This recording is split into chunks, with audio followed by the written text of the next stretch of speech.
നടക്കില്ല അമ്മൂരെ, നടക്കില്ല. നിനക്ക് ഇനി ലീവ് കിട്ടില്ല. മാം, എൻ്റെ ആകെയുള്ള ഒരു സിസ്റ്ററിൻ്റെ കല്യാണം, എനിക്ക് എന്തായാലും പോയേ പറ്റൂ.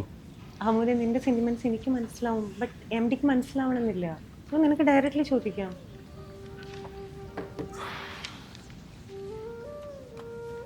എന്താടാ ലീവ് ശരിയായോ? ഇല്ലടാ, നിനക്കറിയോ, അവൾക്ക് 5 വയസ്സുള്ളപ്പോൾ ഞങ്ങളുടെ ഉപ്പ പോയതാ. ജ്യേഷ്ഠൻ്റെ സ്ഥാനത്തല്ല, അവളുടെ ഉപ്പയുടെ സ്ഥാനത്താണ് ഞാൻ. ഇതുവരെയായിട്ടും അവൾക്ക് ഉപ്പയുടെ ഒരു കുറവ് ഞാൻ വരുത്തിയിട്ടില്ല. നാളെ അവളെ നിൽക്കാൻ എനിക്ക് കൂടാൻ പറ്റിയില്ലെങ്കിലോ. എടാ ടെൻഷൻ അടിക്കണ്ട, ഈ ഒന്ന് എം ഡി അടുത്ത് പോയി ചോദിച്ചു നോക്ക്.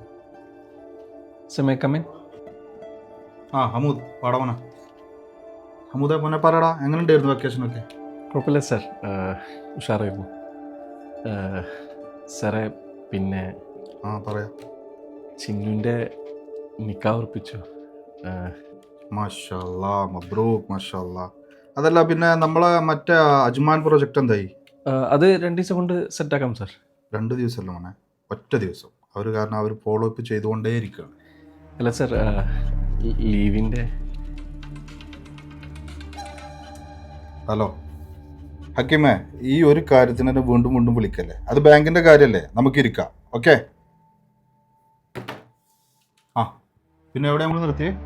സാറേ, ഞാൻ പറഞ്ഞില്ലേ ലീവിൻ്റെ, ഈ മാസമാണ് ഡേറ്റ് ഫിക്സ് ചെയ്തിരിക്കുന്നത്.